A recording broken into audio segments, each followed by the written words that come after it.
Praise the Lord. கர்த்தருடைய பரிசுத்த நாமத்துக்கு மகிமை உண்டாவதாக. இந்த நாளிலும் கர்த்தருடைய வார்த்தை சங்கீதங்களின் புத்தகம் 121 அதிகாரம் 7வது வசனத்தை நான் வாசிக்கிறேன்.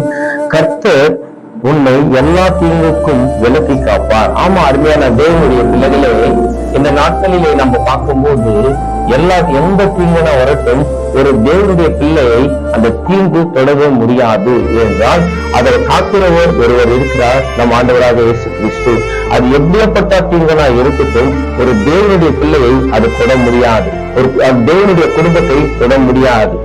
ஏனென்றால் தேவனுடைய பாதுகாப்பிலே நம்ம எல்லாமே வாழ்ந்து கொண்டிருக்கிறோம். அவர் ரத்த கோட்டிலே நம்ம இருக்கிறோம்.